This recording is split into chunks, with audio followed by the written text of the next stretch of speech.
C'est trop on croit. Bonjour à tous, je suis Grégory Prudhomme. Comme vous le savez, je suis le fondateur de Nextstep. J'ai créé cette société afin d'accompagner des entrepreneurs et des startups dans leur développement en Chine. Alors ça passe par de la communication, de la création de contenu et aussi du conseil simplement, puisque ça fait 13 ans que je suis en Chine et que j'ai pu toucher à beaucoup d'industries et je suis capable aujourd'hui d'accompagner différentes sociétés avec mon équipe dans différentes problématiques. Alors bien sûr, ce travail-là se fait en rencontrant énormément de gens et finalement c'est ce que je fais quand je le fais entre deux podcasts, c'est parce que j'identifie des gens, des profils et finalement ce qui m'intéresse le plus dès le début, c'est de savoir comment les gens en sont arrivés là, comment ils se sont lancés dans l'entrepreneuriat, comment ils ont fait ça. Et c'est aussi ce qui me permet de choisir un peu les dossiers que je vais accompagner, les startups que je vais décider de mentorer ou d'aider de manière très rapprochée. Quand on rencontre autant de gens, on trouve des profils qui sortent du lot, clairement. Et puis on va m'en recommander, finalement. Beaucoup des dossiers que je vais accompagner se font par recommandation, des gens qui ont entendu parler du travail qu'on a pu faire, qui ont pu voir ce qu'on a pu publier, qui ont écouté Backstage Podcast. Et finalement, c'est le cas de personnes comme l'invité d'aujourd'hui. Alors, l'invité d'aujourd'hui, c'est Anne Evenot. Anne est en Chine depuis plus de 20 ans. Vous allez voir, vous l'avez... Ce nom-là vous dit quelque chose, vous l'avez sûrement vu sur une scène. Généralement, elle est toujours un peu derrière un micro et la plupart du temps, c'est elle qui chante. Cette fois-ci, elle ne chante pas. Elle vient nous raconter son parcours, elle vient nous expliquer comment elle en est arrivée là. Cette histoire fantastique aussi de la scène musicale en Chine et à Shanghai, vous allez voir. Son parcours du jazz au rhythm and blues et puis à des choses plus, populaires aujourd'hui. Vous allez voir un petit peu cette histoire qui mériterait clairement de rentrer dans le détail et d'aller encore plus loin, mais on fera ça certainement sur un nouvel épisode. Donc on a voulu profiter en fait de ce moment-là, puisque ça fait 20 ans en octobre qu'elle est en Chine, donc il fallait que ça soit diffusé, et on est normalement le jour de la diffusion de cet épisode, c'est le 31 octobre, donc on est dans les temps. Alors vous allez voir, le début a un petit peu cafouillé, erreur technique de débutant, ce n'est pas un podcast professionnel, je fais tout moi-même, j'enregistre, j'interviewe, je prépare, je communique, je monte, et donc voilà, il y a eu un tout petit cafouillage sur les 10-15 premières secondes. Mais dans tous les cas, je suis extrêmement ravi de rencontrer Anne Evenot, de vous la présenter, peut-être que vous ne l'avez jamais vue. Et puis, dans tous les cas, je vous souhaite déjà d'écouter cet épisode jusqu'au bout, parce qu'elle va nous annoncer quelque chose aussi à la fin. On a tous beaucoup d'impatience de savoir un petit peu ce qui va se passer. Et le deuxième point, eh bien, dites-lui, si vous la croisez, quand vous allez la voir, dites-lui que vous avez écouté cet épisode, dites-lui ce que vous en avez pensé, racontez-lui aussi votre vision de la Chine de ces 20 dernières années, si vous avez pu connaître ça.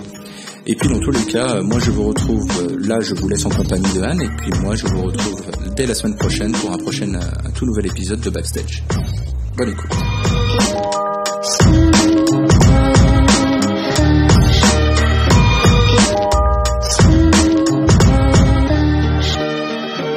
Bonjour Anne, et puis bienvenue sur ce tout nouvel épisode de Backstage. Alors je suis content de t'avoir là, et comme j'expliquais en introduction, j'ai eu un petit raté sur les 10 premières secondes où justement je te félicite de cet anniversaire, de ces 20 années passées en Chine. Et finalement ma première question est sur comment tu en es arrivé là, et finalement cette passion pour la médecine chinoise que tu as découvert très tôt, très jeune, qui sans le savoir va t'emmener en Chine quelques années après. Donc je te laisse maintenant continuer sur l'interview.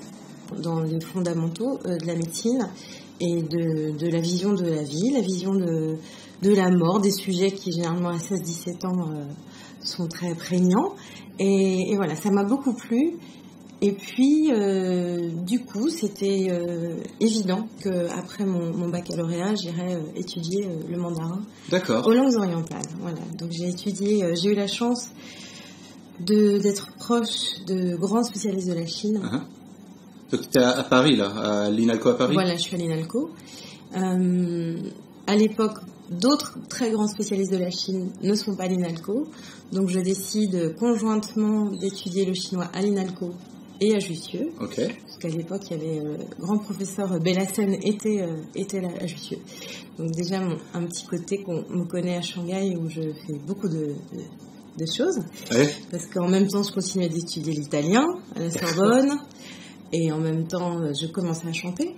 Et là, du chant baroque, du chant polyphonique baroque dans un ensemble. Donc tu apprenais les langues d'un côté, c'était vraiment une passion, avec la culture qui va avec. Donc tu avais le chinois, l'italien. Voilà. Bon, après, je crois que tu as appris encore d'autres langues, non? Tu parles combien de langues aujourd'hui? Je parle réellement, sincèrement, 3 langues. Okay. Malheureusement, l'espagnol et l'italien se sont un petit peu effacés. D'accord. Et la musique, alors en parallèle, parce que tu commençais dans le chant baroque, comment tu y es venu? C'était une passion? Tu faisais beaucoup de musique en dehors de ça?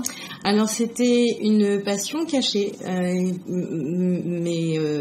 mais que je vivais quotidiennement. Je chantais tous les jours depuis que j'étais toute petite. En revanche, personne ne le savait. Okay. C'était mon plus grand secret que j'ai quand même gardé des années et que j'ai failli garder très très très longtemps. Donc dans ta chambre, sous la douche. Oui. Enfin, je pense qu'il y a beaucoup de voisins qui ont dû connaître ma voix jeune, à Paris notamment. Mais en fait, voilà, mon enfance est à la campagne. Je suis la dernière de la famille, donc la plus jeune. Donc, et mes frères aînés et ma sœur aînée ne sont pas là. J'étais habituée à être à la fois en fait aussi seule à la campagne. Donc j'ai beaucoup occupé et rempli aussi mes journées de chant. D'accord. Mais toute seule. Et ça m'arrangeait très très bien. J'étais vraiment extrêmement timide. Extrêmement timide, extrêmement réservée. Et le chant m'a aidée, fort heureusement, parce que j'ai été un petit peu bousculée dans ma timidité et qu'à un moment, j'ai pas pu. Enfin, quelqu'un m'a entendu en fait, un ami justement à la fac m'a entendu chanter et j'ai nié le plus longtemps possible que c'était moi qui chantais. Et il m'a dit mais je comprends pas pourquoi tu dis que c'est pas toi qui chantes.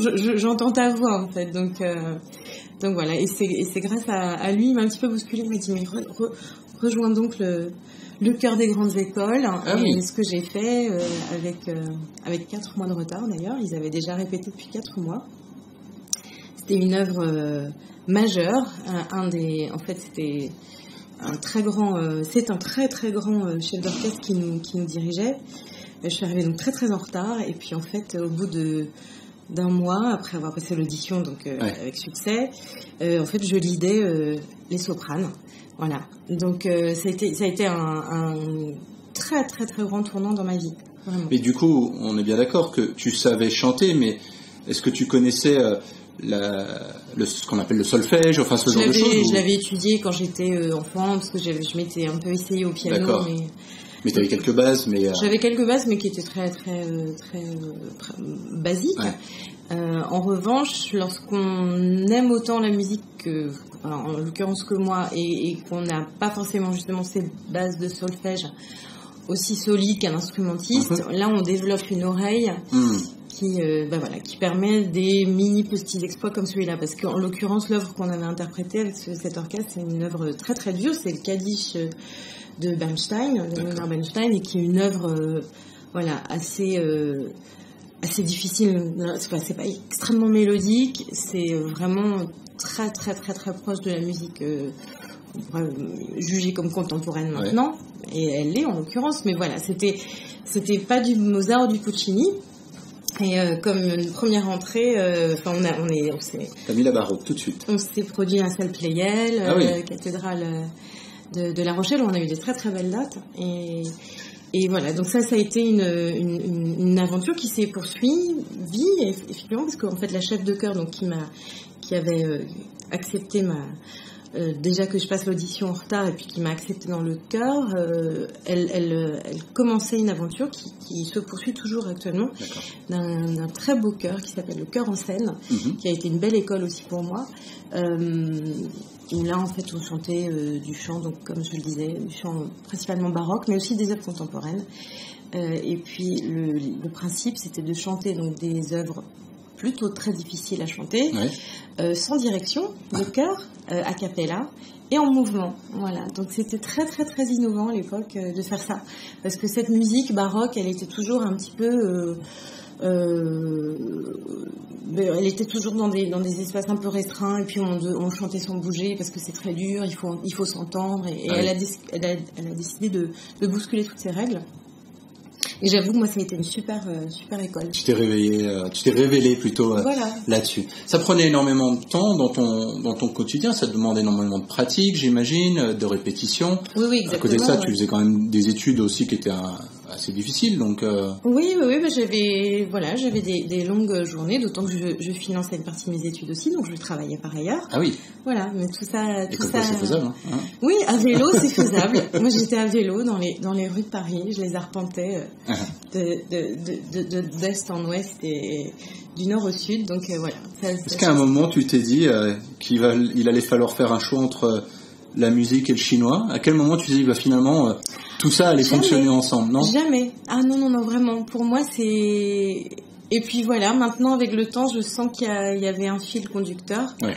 Derrière tout ça. Mais la musique était un hobby ou tu t'es dit? Ah oui, à l'époque, non, je souhaitais pas en vivre.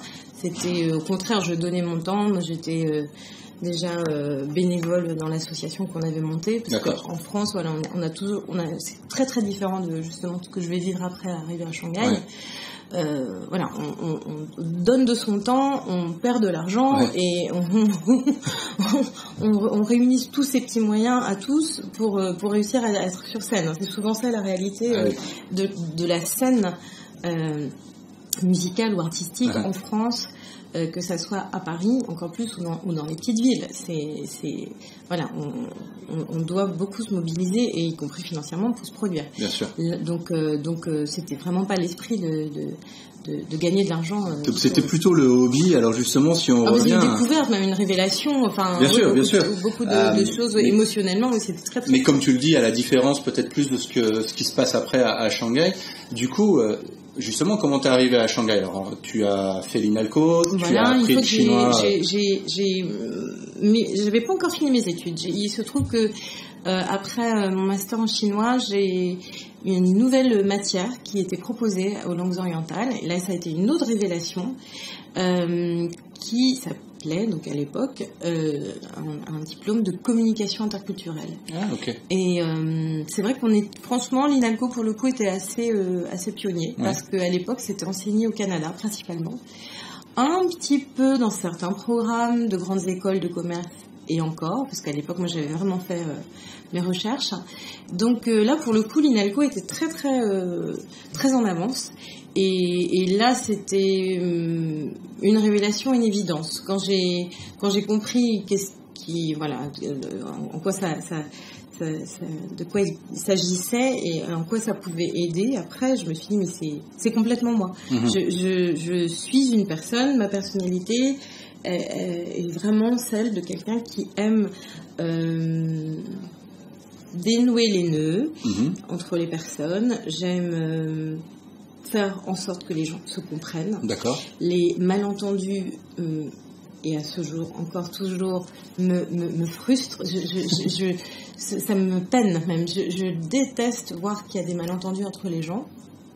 Et bien évidemment, il peut y en avoir beaucoup au sein même d'une même famille, au sein de personnes qui parlent la même langue. Bien sûr. Mais bien évidemment, quand on ramène ça au business, au management et à des équipes multiculturelles, ça prend d'autres dimensions qui sont passionnantes. Et là, je me suis aussi engouffrée dans ces études qui étaient juste...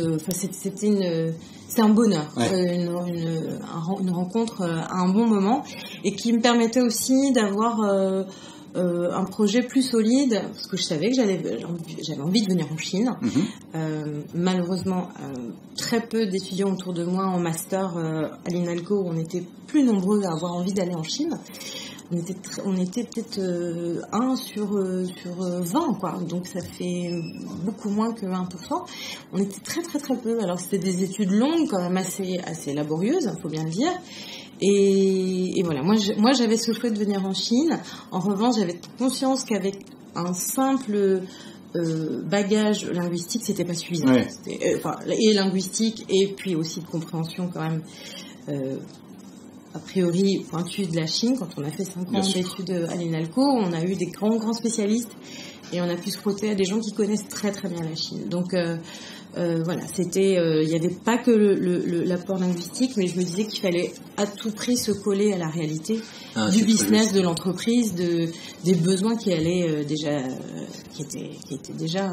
Non, c'est très juste parce que moi j'ai fait l'équivalent en fait LLCE mais à Lyon, donc ça s'appelait pas l'INALCO, mais moi j'ai commencé en 98. Toi t'as terminé à peu près. Moi je suis arrivée à Shanghai en 98. Ah oui, donc voilà. Ouais. Donc moi je suis peut-être juste la génération d'après.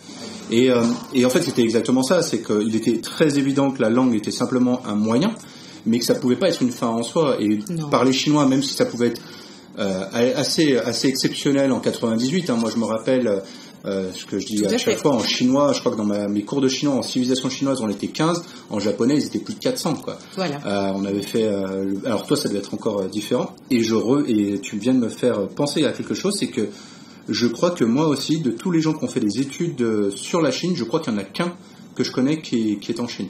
Peut-être 2. Et sur tous les gens que j'ai pu rencontrer, pareil, ils ont investi énormément de temps. Et il fallait être passionné, mais je te rejoins, c'est que je pense qu'à un moment, on s'est mis à fond dans le chinois, mais il fallait autre chose. Toi, tu as réussi à trouver ça avec la partie interculturelle. Exactement. Et ça, c'était un bon outil. Et t'es arrivé avec du coup, quand t'es arrivé en Chine, c'était en échange scolaire ou t'avais un stage ou... Alors pour le coup, il se trouve que le gouvernement chinois et le ministère des Affaires étrangères de Chine offraient des bourses, beaucoup en cette année-là, et que pour eux, ça semblait évident que je pourrais poursuivre des études de chant lyrique au Conservatoire de musique de Shanghai. Voilà, moi j'avais un gros réseau à Pékin, donc j'avais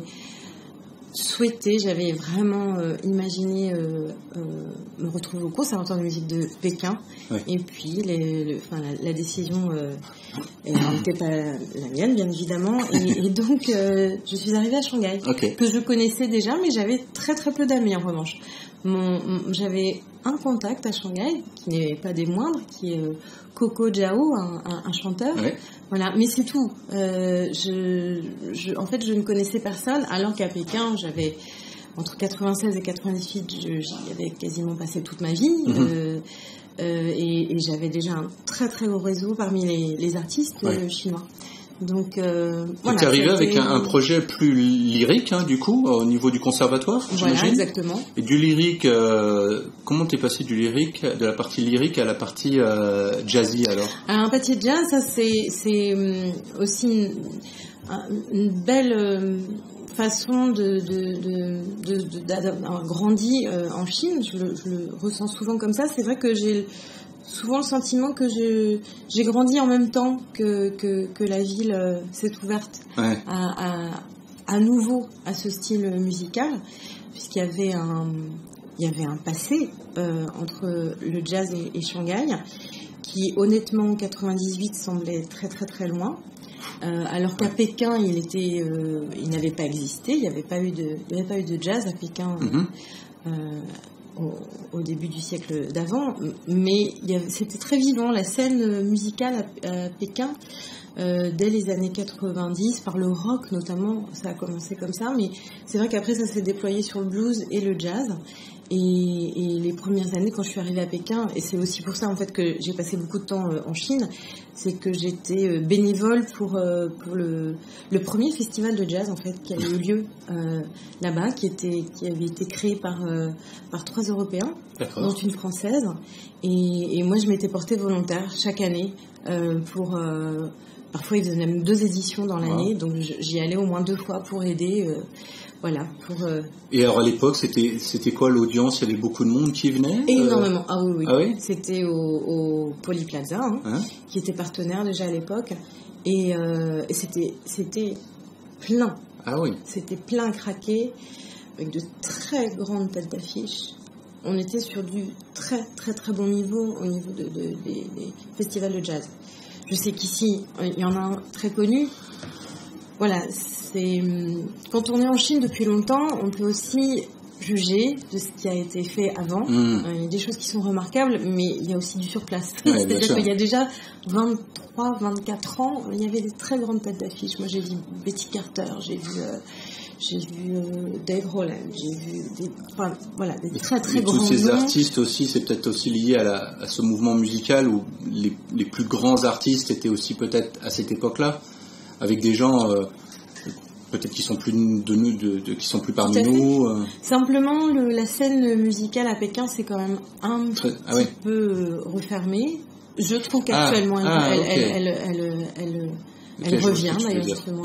Je trouve, c'est une perception. Après, les certitudes en Chine, c'est.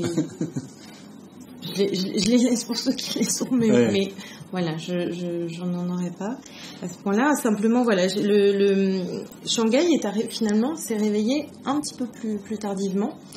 Et moi, j'ai senti ce besoin d'aider justement parce qu'il y avait absolument rien. Enfin, je veux dire, par rapport à Pékin, où moi j'avais passé beaucoup de temps, arrivé à Shanghai, c'était un petit peu sec, hein, la scène musicale. Justement, Coco, il chantait dans des lobbies d'hôtels. On sait très bien que c'est pas dans les lobbies d'hôtels que une scène musicale se crée. Hein, c'est ailleurs. Ce sont dans les écoles et dans des scènes. Quand on dit des scènes, c'est des petites ou des grandes, mais c'est pas dans les hôtels. Donc c'était pas évident et c'est dans les hôtels pour les questions de sécurité, d'argent, de licence aussi, j'imagine. Toutes ces choses-là et puis d'appréhension aussi. On savait que si c'était dans un hôtel, c'était a priori pour des gens. Déjà, tout le monde ne fréquentait pas les hôtels à l'époque, donc c'était une sélection. Et puis c'est vrai que du coup, ça a aussi associé l'image du jazz à une musique en fait non justement forcément ça c'est bien, mais on va dire de gens qui ont de l'argent, qui ont les moyens. Ah d'accord. Donc c'est associé à vraiment un style de vie. Okay. Ça, c'est indéniable. Ce qui continue un petit peu parfois de coller à la ville. Mais après il y avait commencé à avoir des scènes un peu plus la scène un peu plus underground. Elle est arrivée quand alors à Shanghai? Alors si on parle de underground, alors pas underground peut-être, mais moins lobby d'hôtel justement avec des cotton clubs. Ça a démarré vraiment quand moi j'arrivais, c'est-à-dire 97, 98, 99. Voilà. Là je pourrais citer plein de noms de scènes où je me suis produite qui n'existent plus bien évidemment. Et voilà, et ça a été la construction, on va dire vis-à-vis quand même des autorités, qui rien n'échappe.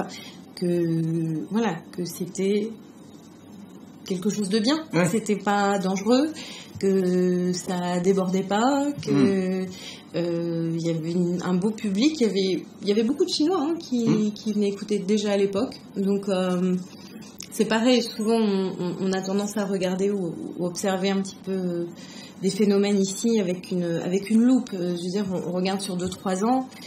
Dès lors qu'on regarde sur 25 ans, voilà, moi il y a 22 ans, à Shanghai, il y avait des clubs de jazz et il y avait beaucoup de monde déjà. Alors que, effectivement, le public découvrait complètement. Pour le coup, découvrait complètement. Donc, alors, donc ça a été intéressant d'aider, dans un esprit vraiment on relève les manches tous ensemble et on apprend ensemble d'aider à bâtir cette scène musicale. On revient de loin, il y a encore beaucoup de choses qui sont pas matures, c'est normal. Ça prend c'est une vraie culture. Je veux dire, le spectacle vivant, c'est une culture.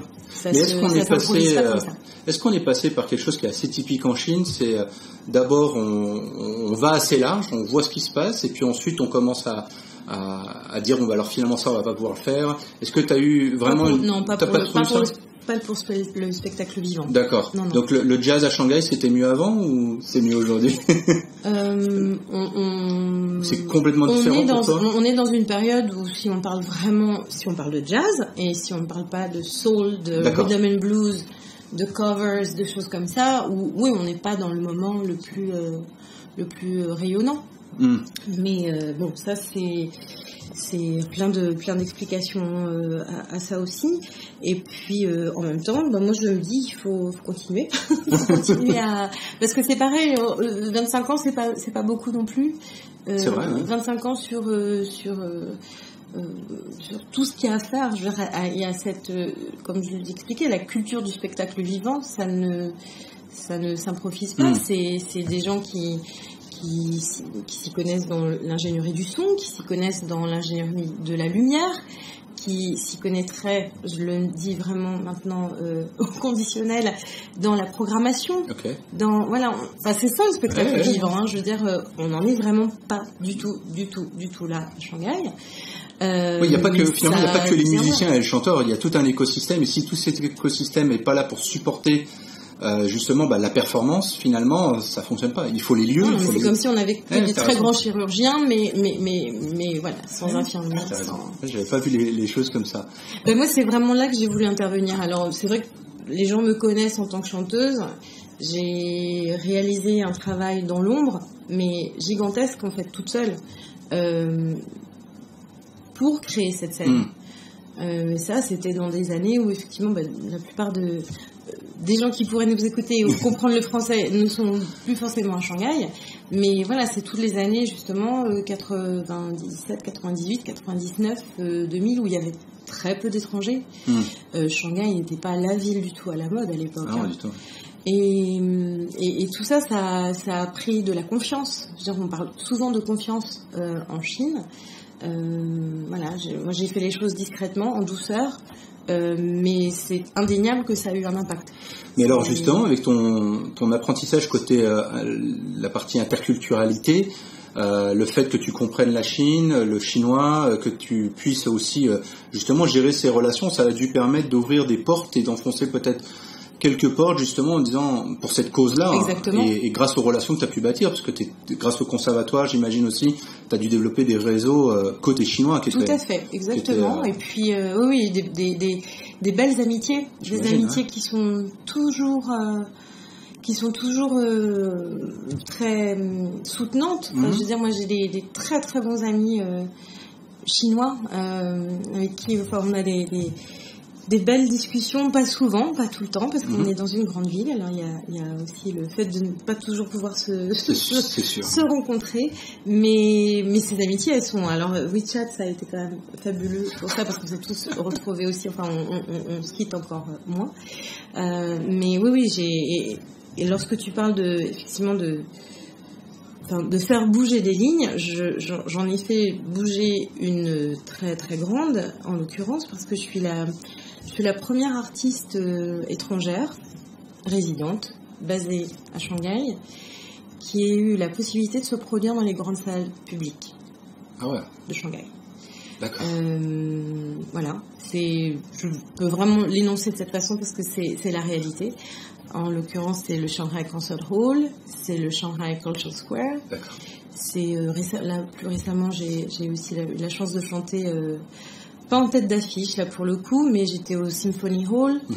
Voilà. Et ça, c'est effectivement, ça a beaucoup aidé tous les artistes qui peut-être restent 1 an, 6 mois, qui parlent pas chinois, qui viennent de façon, on va dire, plus c'est grâce à des gens comme toi, avec ce que tu as fait, qui ont permis de montrer, déjà de rassurer tout le monde en disant exactement. Et ça, c'est extrêmement important. C'est hyper. Et puis, mais c'est pas, on va le dire, c'est pas forcément exprimé. Non.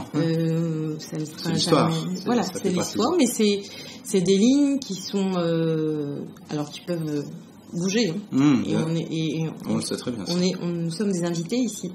Moi, je garde cet état d'esprit qui permet, qui donne envie de faire plus de choses tout le temps, de savoir qu'on est invité et que rien n'a jamais acquis. Moi, j'ai un tempérament qui va bien avec ça. Parce que ça me donne en fait envie de continuer. Au contraire, ouais. Oui. Justement, alors, c'était un point qu'on disait tout à l'heure. Ça fait donc une 20aine d'années que tu es là. Je pense que tu en as vu pas mal, de toutes les couleurs. Qu'est-ce qui fait que tu as toujours cette énergie de vouloir continuer, Comme tu disais, à un moment, il a fallu faire un choix. Hein. Tu disais qu'il a fallu faire un choix où tu t'es posé la question, rester en Chine ou pas. Toi, tu as décidé d'y aller. J'ai décidé d'y aller. Alors en fait, j'avais cet amour de la communication interculturelle, du management interculturel. Je voulais l'exercer. J'avais vraiment envie de faire du conseil à ces niveaux-là, d'aider. Et avant de le faire, parce que c'est vrai ça faisait déjà 8-9 ans que j'étais à Shanghai, que j'avais vu beaucoup de gens aussi parfois passer 1 an à peine, et s'autoproclamer consultant Chine, spécialiste de la Chine. Je ne voulais surtout pas tomber dans cette imposture-là. Et moi, j'avais vraiment envie d'acquérir une expérience, de le vivre moi-même.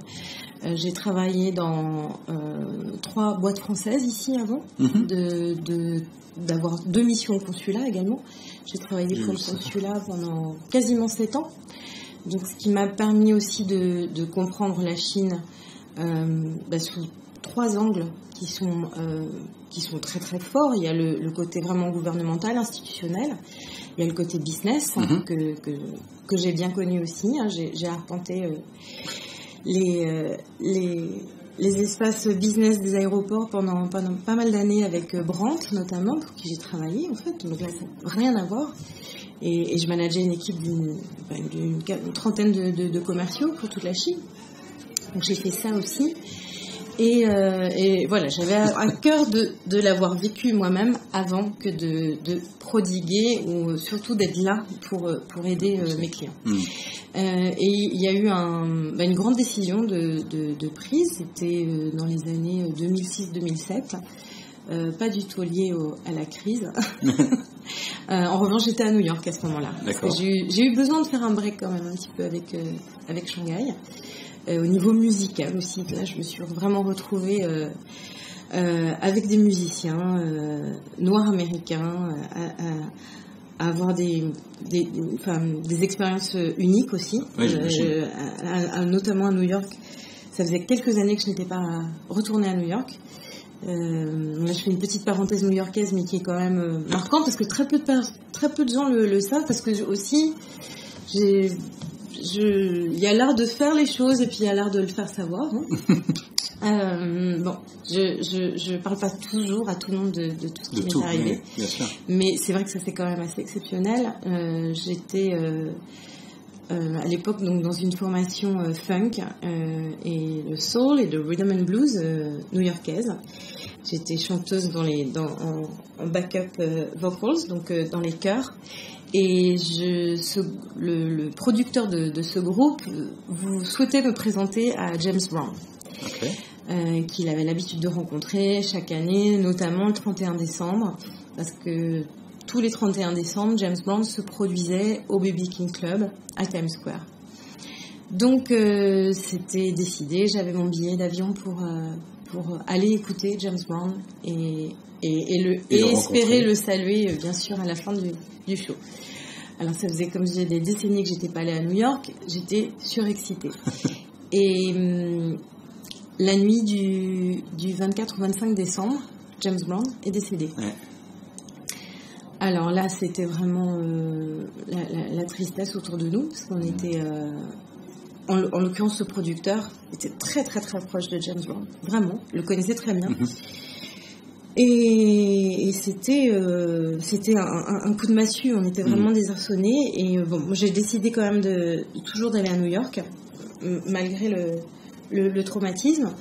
Et en fait, à mon arrivée à l'aéroport, le producteur, qui s'appelle Carlton J. Smith, m'accueille avec un grand sourire et me dit il est arrivé quelque chose de fou. En fait, le BB King Club vient de m'appeler et a besoin d'un groupe pour faire une soirée d'hommage, j'imagine. Pour faire une soirée d'hommage, mais en remplacement de James Brown. C'est-à-dire qu'en fait, ils n'ont pas de groupe. Ils ont trouvé Chaka Khan et je commence à avoir des papillons dans les yeux. Il y avait Chaka Khan, ça c'était sûr, mais il fallait un vrai show qui représentait vraiment James Brown. Donc on est embauché et j'ai besoin bien sûr d'une chanteuse de plus dans les chœurs. Donc le soir du 31 décembre, On n'est pas allé écouter James Brown comme on pensait, mais on lui a rendu hommage sur sa scène. J'ai toujours beaucoup d'émotions à chaque fois que je pense à ça, parce qu'on est 11 personnes sur Terre à pouvoir partager cette histoire, mais c'était extrêmement émouvant, extrêmement fort. Donc voilà, New York, ça a été ça. C'est-à-dire que ça a été... Et t'as pu en partir alors, New York, du coup, parce oui, que les surprises ont un petit peu accéléré le mouvement. Ah oui, d'accord. Moi, j'étais très très très motivée pour rester. Oui, voilà, parce que quand j'entends ça, avec là, on parle en termes de maturité de scène musicale, on est sur autre chose. Ah bah là, oui, tout à fait. T'as le réseau, tu commences à rencontrer les gens. Oui. Et puis, forcément, tu t'es fait voir. Je veux dire, j'avais le niveau aussi, parce que pour le faire, si j'avais pas eu le niveau, je pouvais pas le faire. Donc c'était oui. Et puis j'avais pas, là pour le coup, j'avais pas le moindre doute. Ce qui m'a fait du bien aussi. Je me suis dit bon bah voilà, toutes ces années en Chine, qui n'est pas le pays où si on a envie de se développer en tant qu'artiste, on sait pertinemment que c'est pas la première destination qui vient à l'idée, surtout quand on aime le jazz. Voilà, ça j'en ai toujours eu conscience, et je respecte. Enfin voilà, je sais pourquoi je suis en Chine, et je sais pourquoi j'aime le jazz, et je sais pourquoi je fais les choses à l'allure avec laquelle je le fais. C'est-à-dire que moi, c'est souvent dans la douceur, dans la lenteur, mais la consistance. Voilà. On se sent un peu éternel tous ici, hein. mais c'est ma manière de travailler. Et là, c'est vrai que c'était très rassurant de tout d'un coup se retrouver dans quand même un niveau, c'est la Mecque, hein, quand même, New York, quoi. Je veux dire, pour les musiciens de jazz, ou là en l'occurrence de funk et de soul, voilà, c'était juste le grand bonheur. Donc j'avais bien envie de rester, et puis les contrats, et enfin cette belle vague qui montait en moi de me dire bon, ça y est, je vais faire du conseil, quoi. J'ai vraiment envie, maintenant c'est bon. Je pense que je connais bien la Chine, mais je pense que le break à New York a été salutaire. Ça a été un bon moment, mais je me suis dit, si je reviens ici, je veux revenir heureuse de revenir, même si j'avais très envie de rester à New York. Et puis voilà, c'était un moment, c'était en 2006, 2007, 2008, où il commençait à y avoir aussi en fait des expats qui étaient là depuis 2-3 ans, parce que la première vague d'expats, c'était quand même beaucoup 2004, 2005. Et j'entendais autour de moi beaucoup de gens qui se plaignaient. Alors, d'accord. Maintenant, avec le recul, on pourrait se dire qu'ils se plaignaient de quoi à l'époque. Ça semble maintenant des années c'est sûr, quand même assez libres, assez. La grande époque. C'était la grande époque. Voilà. Donc, mais il y avait quand même aussi ça. Et je me dis, moi, j'ai pas du tout envie j'ai pas envie de devenir quelqu'un comme ça. Bien sûr, on peut avoir des frustrations comme on peut en avoir partout dans le monde entier, et Dieu sait s'il y a des gens qui vivent des choses quand même très très dures dans beaucoup de zones du monde. Donc voilà, je me disais vraiment, non, moi je veux rester ici avec un esprit positif et d'être contente d'être là et de continuer à construire et de continuer à faire des choses, parce que quand je rentrerai en France, je serai pareil. Il y a aussi plein de choses à faire en France. Enfin voilà, il faut avoir une approche positive. Voilà, je pense que c'est en moi, et il se trouve que d'être à Shanghai, c'est confortant, et on est dans le bon état d'esprit. Mais je crois que partout je serai comme ça. Il y a toujours des choses à faire. Alors effectivement, la scène musicale, il y a eu aussi ce déclic à un moment de me dire, elle n'est pas vraiment au niveau que j'aimerais qu'elle soit. Elle est très enfantine, on va dire quand même, par ce manque, comme tu le disais, des techniciens en fait, du métier de l'art du spectacle. D'avoir des chanteurs, des musiciens, c'est formidable. Encore faut-il avoir des gens autour, dont c'est le métier. Ça fonctionne pas. Des directeurs de salles, des directeurs de clubs, des gens qui connaissent la musique, qui savent que lorsqu'on programme du jazz, c'est pas comme de programmer de la soul, ou c'est programmer du funk, c'est peut-être de la musique noire américaine, mais c'est pas la même chose. Voilà. Quand on commence à bien s'y connaître, on sait que c'est pas la même chose. C'est pas les mêmes musiciens, c'est pas le même public, c'est pas la même façon de promouvoir, de marketer. Voilà. Et quand tu es revenu pour le conseil, du coup tu es revenu pour fournir du conseil dans ce sens-là, en disant bah tiens, on va essayer de construire cette scène. Alors non, là la rencontre s'est faite à l'époque avec un grand groupe français et qui avait besoin d'un profil comme le mien. C'est-à-dire là pour le coup d'accompagner les jeunes recrutés et de les préparer. Donc là vraiment on quitte le domaine musical. Là j'étais vraiment reconnue pour ma connaissance de la Chine et ma capacité à expliquer aussi les différences culturelles et les différences à des Chinois, en chinois. Et donc, voilà, donc j'ai accompagné beaucoup de jeunes recrutés chinois qui s'apprêtaient à être expatriés en fait en France. Et qui, bien sûr, je dirais pas de quelle boîte il s'agit, mais il les envoyait en France sans préparation et généralement c'était vraiment très très dur autour. Souvent ils ne gardaient pas ces jeunes talents en qui ils avaient quand même beaucoup d'espoir. C'était vraiment les hauts potentiels de la boîte et c'était vraiment une catastrophe. Et c'est vrai qu'après mon intervention ça a été 100% de rétention. Donc forcément ça m'a aussi beaucoup conforté dans le fait que je pouvais vraiment accompagner les boîtes et accompagner les petit à petit finalement les dirigeants, parce que là on était dans des jeunes recrutés, mais petit à petit en fait du bouche à oreille aussi. Effectivement, j'ai été amenée à accompagner, je suis amenée à accompagner des dirigeants en fait de boîtes et à un niveau qui est à la fois dans le domaine des ressources humaines, on va dire, et puis de leur rapport avec leur interlocuteur chinois. Je vais pas intervenir sur un montage financier, sur comment, voilà, ça c'est pas mon expertise. En revanche, je sens bien qu'il y a un besoin aussi de revenir à l'humain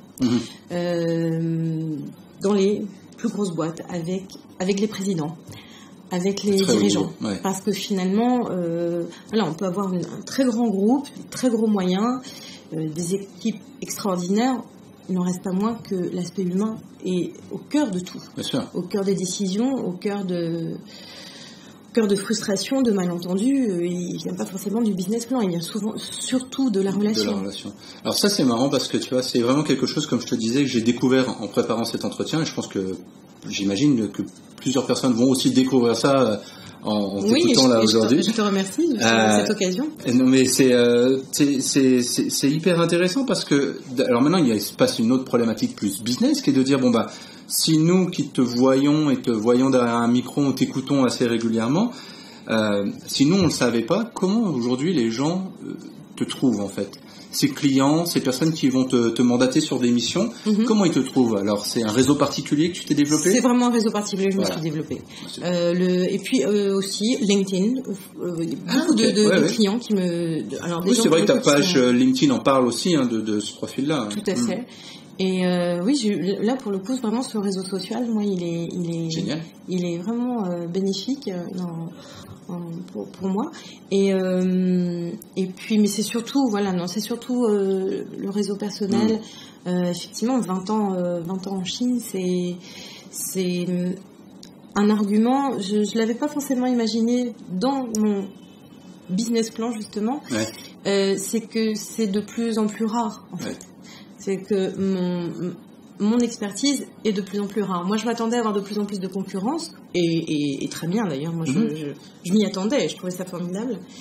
Et finalement, je le sens pas forcément comme ça, ou en tout cas, je sens qu'il y a toujours beaucoup de travail pour tout le monde, ce qui est très bien. Mais il n'y a pas beaucoup de spécialistes de la Chine c'est sûr.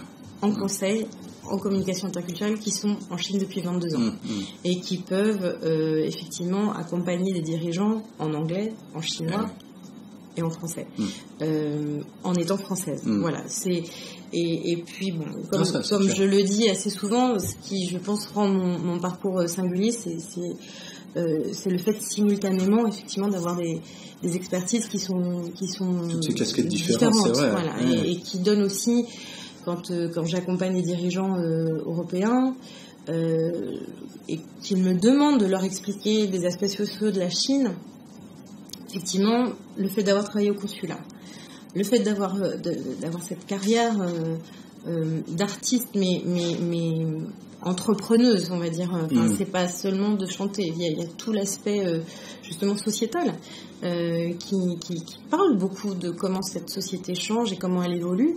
Ça, ce sont des éléments, voilà, qui sont rarement partageables. En fait, je veux dire, il faut l'avoir vécu et c'est cette simultanéité-là que je vends et qui fait qu'effectivement, on parle de moi et ce réseau, il se constitue. Ah, tout à fait. Alors, on voit aujourd'hui, donc tu travailles, tu te partages, parce que tu te produis encore énormément. Hein, tu fais plusieurs concerts par semaine. Enfin, je sais pas si on t'appelle pas ça des concerts, c'est plus des sets.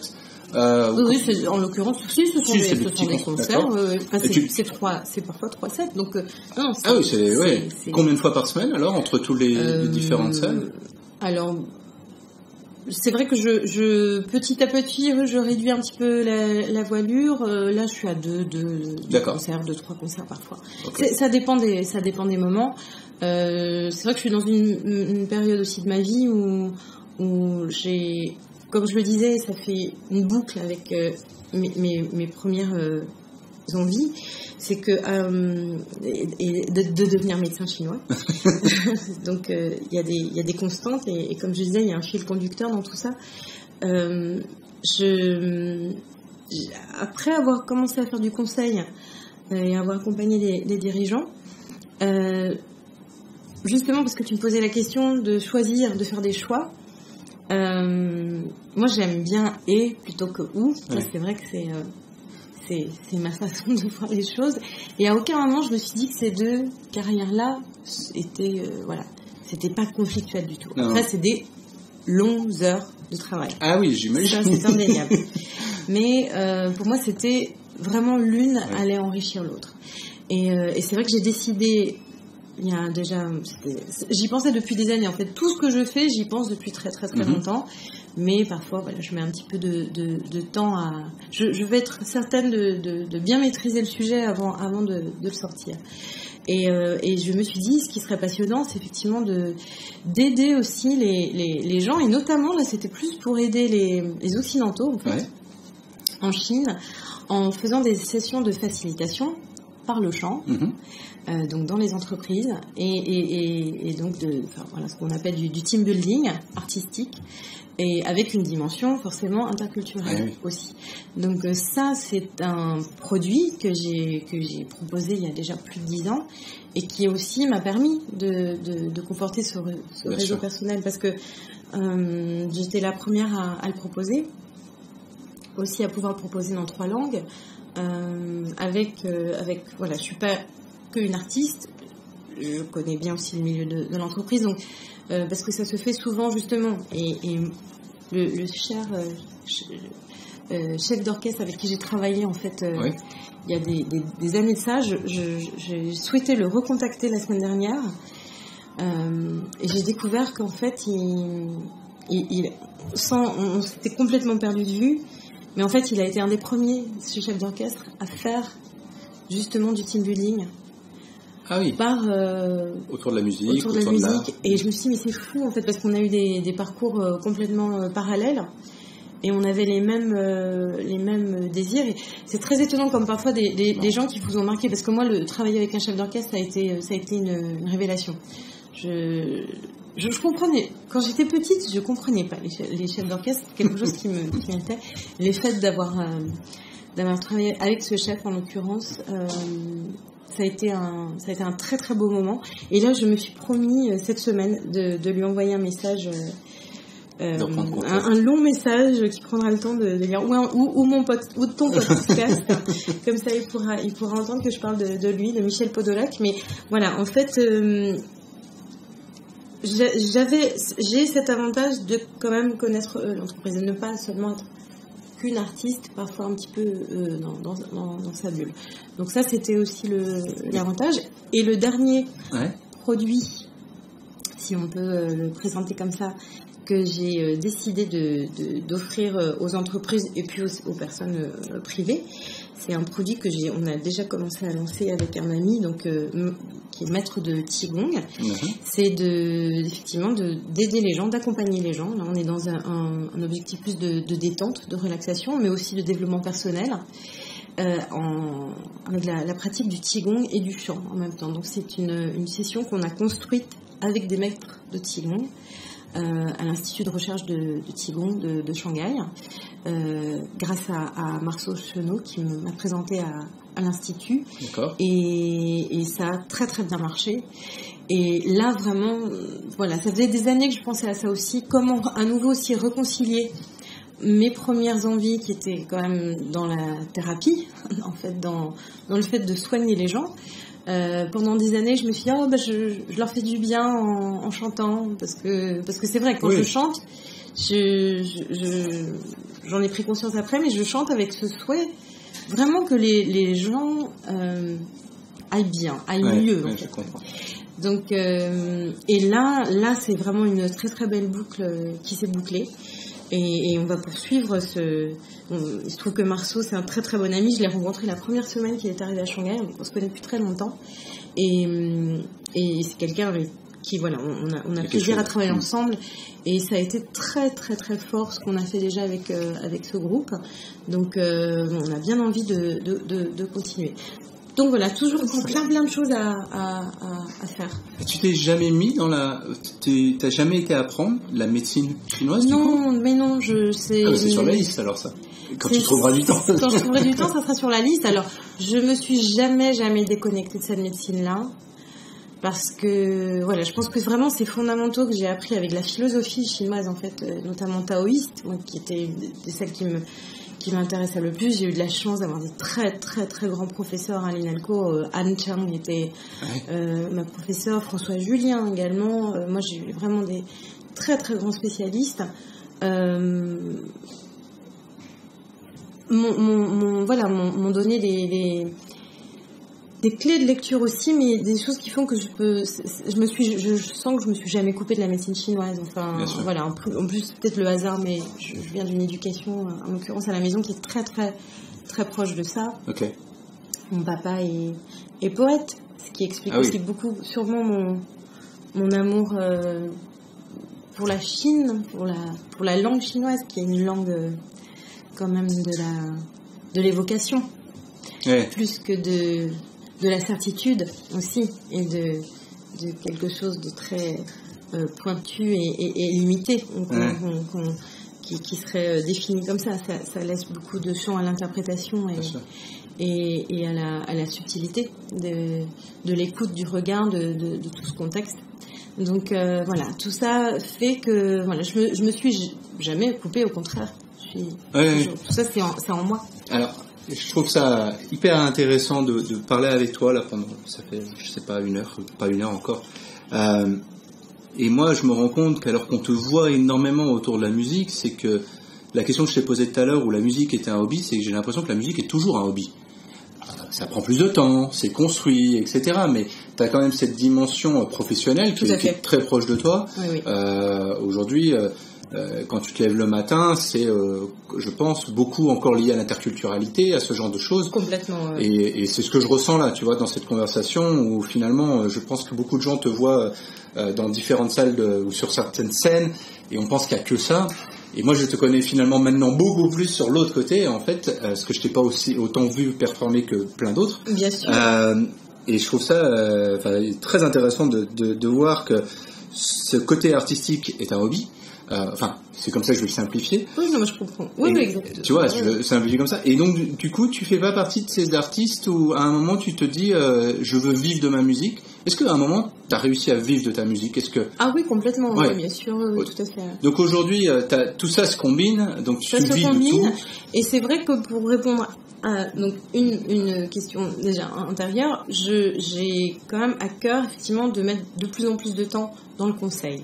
Voilà. C'est indéniable parce que c'est aussi des horaires, tout simplement. J'ai jamais été vraiment quelqu'un.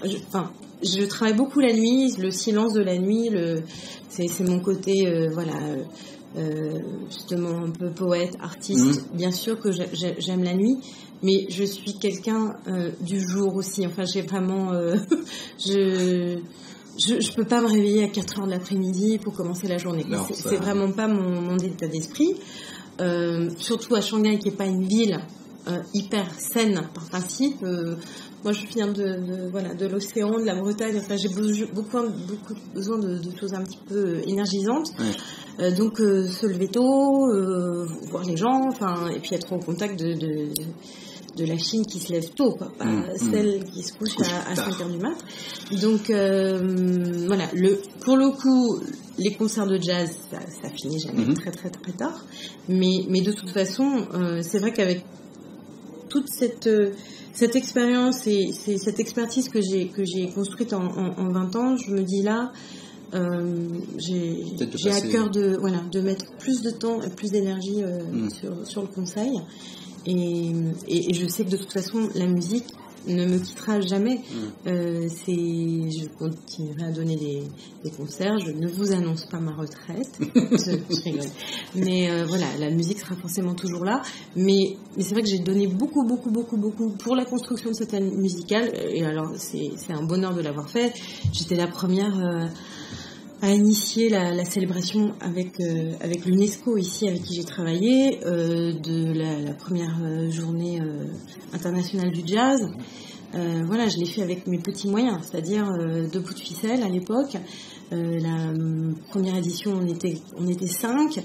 La deuxième, j'ai réussi avec un ami chinois producteur, on a réussi à convaincre le Shanghai Culture Square de faire une énorme animation. On avait 3000 personnes. Ouais. Et la 3e édition, le Jazzy Group, qui lui est fort de son argent, de ses guanxi, a repris l'affaire. Mais voilà, je suis très fière d'avoir lancé ça, parce que je l'ai fait toute seule. Ça a pris. Après, si c'est relayé par des gens beaucoup plus puissants que moi et qui ont vraiment d'autres moyens, tant mieux. C'est ça qui compte. Effectivement, je me dis, je pense que pour la scène musicale, de toute façon en Chine, j'en avais conscience depuis le début, c'est compliqué. Ça peut pas se simplifier. Non. En plus, la direction qui est normale, c'est global, c'est dans le monde entier, c'est pas que la Chine, c'est que c'est surtout digitalisé ou voilà, en gros c'est les marques de sport et les jeux vidéo qui font qu'il y a encore un peu de musiciens sur cette terre. Donc à moi aussi d'être raisonnable et de voir quel est le contexte. Comme je dis, la scène et la musique ne me quitteront jamais. En revanche, le conseil, j'ai vraiment envie de construire là-dessus. Et puis aussi, voilà, petit à petit, aider en France, faire du conseil en France finalement avec cette nouvelle mouvance où c'est plus la Chine qui vient à nous en France que l'inverse. Donc, ça, tu vois, ça, je pense que ce qui serait intéressant, c'est on laisse 1 an ou 2 passer là-dessus, et puis ce serait hyper intéressant de savoir un petit peu justement comment ça s'est passé, parce qu'on le voit, tu le dis à l'instant là, que la Chine va de plus en plus en France. Aujourd'hui, les Chinois qui vont en France font les mêmes erreurs que les Français quand ils sont arrivés en Chine il y a des années. Et c'est bien normal. Et c'est normal, puis je connais encore plein de Français qui font exactement les mêmes erreurs. C'est pas un problème, mais justement, il y a besoin d'aide, et tu vas faire partie certainement de ces gens-là qui vont vraiment pouvoir faciliter les choses. La petite question que j'aimerais pour finir, ce que j'aime bien poser, c'est, et ça va être intéressant avec toi aussi, c'est tes amis, tes parents en France, qu'est-ce qu'ils ont compris que tu faisais en Chine? Ils ont compris que tu sois resté aussi longtemps, ce que tu faisais, t'es arrivé avec la musique, comment ils ont vu les choses? Alors, déjà, j'ai des amis et une famille extrêmement soutenante, très très très très proche. J'ai beaucoup de chance, mais tous mes amis du temps de la fac, je les ai toujours autour de moi. Ah, génial. Donc du lycée aussi, et de la primaire, j'en ai encore retrouvé cet été. Donc non, c'est vraiment, je l'ai toujours dit à mes amis, ça a été de loin, parce que moi j'ai pas constitué de famille ici, ça en revanche c'est un autre pan. Ça a été mes piliers ici, parce que ils s'en rendaient pas compte, mais c'est vrai que d'avoir toujours un contact très fort avec la France, on va dire à un niveau affectif, ça c'était vraiment important. Ma famille, comme je te dis, elle est extrêmement soutenante. Bon, ça, beaucoup de mes amis le savent, mais mes parents viennent très souvent en fait en Chine, donc ils connaissent bien Shanghai, ils connaissent bien tous mes amis à Shanghai. Ils sont assez connus aussi de mon public en fait, parce qu'ils viennent à mes concerts. Donc ça, c'est des moments très très forts. Ils ils m'ont aidé en fait aussi en passant du temps ici à ne pas culpabiliser, parce que forcément, au bout de 20 ans, on culpabilise. Et ça, c'est un très très beau cadeau qu'ils m'ont fait, parce qu'effectivement, ils viennent, alors que c'est loin d'être facile au niveau de la santé de mon papa notamment, mais il continue ça le tient en forme. Il a hâte de venir, de revenir d'ailleurs, et c'est formidable. Donc toute ma famille est très soutenante.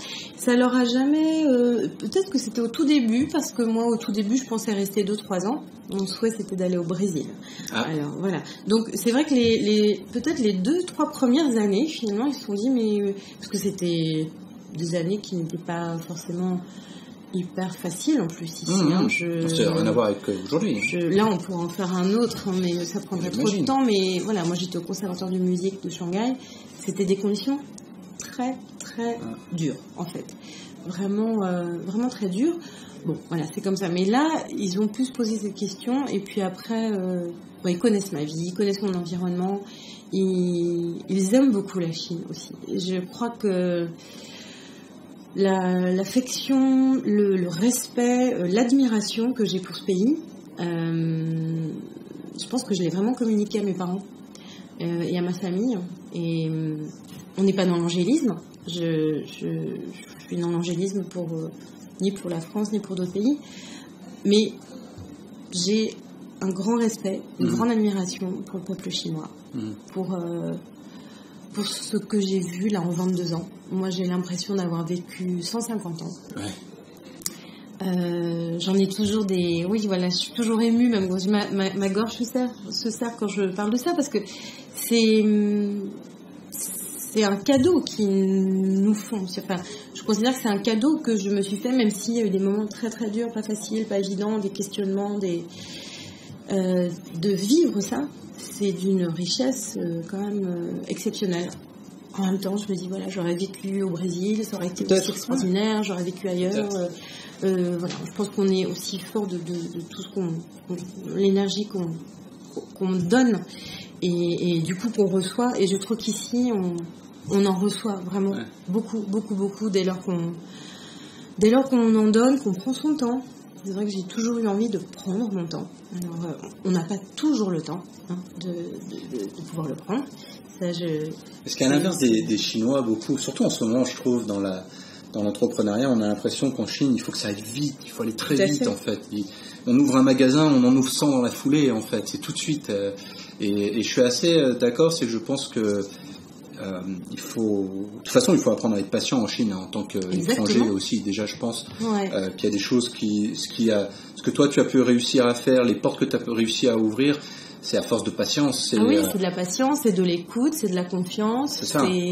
C'est parfois de faire 3 pas en arrière pour peut-être l'année suivante en gagner un supplémentaire. Et puis oui, c'est normal parce que beaucoup de choses sont incertaines pour tout le monde et pas seulement pour nous. Donc il faut en tenir compte. Mais c'est passionnant. C'est vraiment réellement passionnant. Et c'est vrai que moi je reçois beaucoup, beaucoup, beaucoup en retour de mots très touchants, de mots très soutenants de mes amis chinois. J'ai la chance de connaître peut-être des gens qui viennent de plein milieux différents aussi. Ça, c'est un beau cadeau que ces 20 ans en Chine. Je peux imaginer que quand on reste ici très peu de temps, voilà, on peut peut-être rencontrer surtout ses partenaires. Ça va être un milieu, puis ça va être un partenaire. On n'en connaîtra pas plusieurs, qui permettrait déjà de connaître d'autres facettes. Voilà, moi j'ai cette chance de connaître aussi des Chinois qui viennent de plein d'horizons différents, avec des parcours très très différents. Et on le sait, dès qu'on ramène l'analyse ou le regard sur une personne, ça prend une dimension toujours très très forte. Donc c'est vrai que quand je parle de la Chine, j'aime bien me rappeler d'un ami, par exemple, plutôt que de dire les Chinois. Oui. Ou on peut parler de la Chine, bien sûr, parce que dans ce cas-là, on parle plutôt d'un État. Donc on est plus dans une analyse politique, mais En revanche, dès lors qu'on dit les Chinois, là, j'évite parce que j'aime bien me rappeler parfois d'un ami. Et là, ça remet les choses dans une perspective très très différente. Et c'est ça, t'arrives à un moment où tu connais, ou en tout cas, alors c'est ça aussi, c'est qu'il y a beaucoup plus de gens qui te connaissent que toi que tu connais. C'est une certaine notoriété, c'est normal.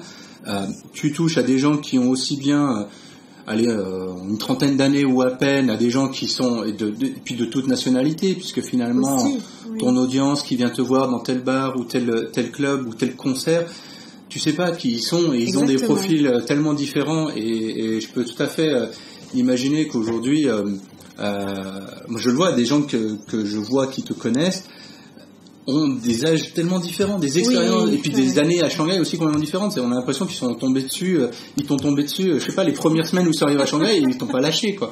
Et je trouve ça assez remarquable. En tout cas, de ma vision, tu as une très belle notoriété. Les gens, généralement, sont très contents de passer du temps avec toi. Et je l'ai ressenti ici, t'as toujours le sourire. Et t'as un message qui est très positif. Et j'espère vraiment que, moi je peux te souhaiter tout le meilleur pour ton activité professionnelle, bien sûr. Aussi, Grégory, on va y arriver. Oui. Et puis aussi, comme tu as dit, c'est pas encore la retraite, donc continue à faire les concerts. Et ça, on aura l'occasion sur l'épisode. On a toujours un petit article qui vient avec. Aujourd'hui, si les gens ils veulent savoir ce que tu fais, où te trouver en concert, quelle est la meilleure manière de Alors te bien suivre? sûr, tu pourras partager WeChat avec les auditeurs, également Facebook pour ceux qui ont accès, et puis LinkedIn forcément. D'accord. J'ai enregistré en fait mon premier album à New York et je suis dans la post-production parce que il s'agit d'un album autoproduit, donc avec toutes mes activités bénévoles aussi, on n'en a pas parlé, mais de Care Shanghai, bien sûr, pour la région Bretagne. Ça qui prend aussi beaucoup de temps. J'ai beaucoup d'activités, donc j'ai pas encore finalisé cet album, mais j'y travaille. Donc ça sera aussi une belle occasion de se retrouver.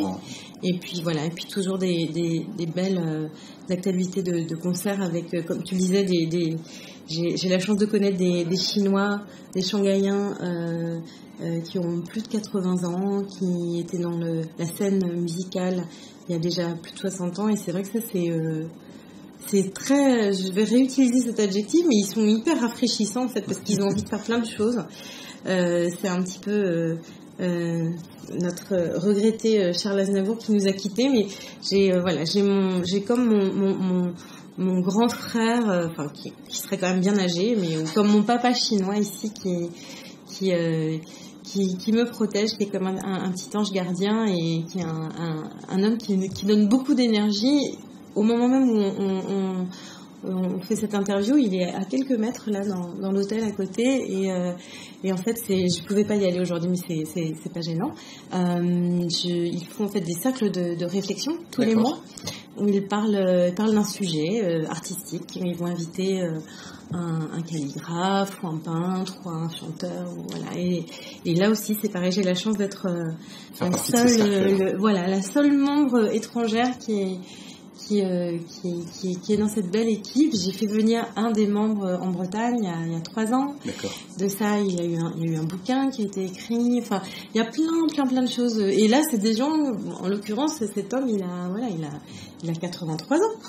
Donc, la retraite est loin et voilà. Belle énergie à Shanghai et forcément plein de projets encore dont on pourra parler et sur lesquels on pourra échanger. Plein d'anecdotes, certainement, une fois maintenant qu'on a bien balayé le profil plus professionnel, on va dire, la prochaine fois, on pourra vraiment parler de la partie un peu plus personnelle, des anecdotes de ces 20 années en Chine qui ont dû être assez incroyables. Merci beaucoup, Anne, d'être venue. C'est moi qui te remercie, Grégory, et bonne écoute à toutes et à tous. Merci, à très bientôt. Voilà, j'espère que cet épisode vous a plu. Dans tous les cas, je vous invite à le dire, laissez-moi des commentaires, likez sur iTunes ou sur toutes les autres plateformes de podcast disponibles. Ces épisodes sont aussi disponibles sur SoundCloud si vous préférez. Il faut que je m'active un peu plus sur YouTube, mais ça va venir. Pour être tenu informé des nouveaux épisodes, la meilleure manière, c'est soit de vous inscrire sur le site de nextstephub.com/fr, vous allez voir, vous avez tous les épisodes qui sont disponibles là. Vous pouvez aussi vous inscrire sur Simplecast, ou alors sur iTunes, ou alors sur SoundCloud, et bien sûr sur Facebook, où on a une fanpage dédiée. Il vous suffit de taper nextstephub.fr et vous allez trouver ça très facilement. Voilà, dans tous les cas, je vous invite à me dire ce que vous en pensez, continuez à m'encourager, parce que mine de rien, ça aide aussi. Et puis si vous avez des conseils, des idées, des personnes que vous aimeriez que j'invite en entretien, n'hésitez pas à me faire des recommandations, c'est très apprécié. À très bientôt pour un tout nouvel épisode.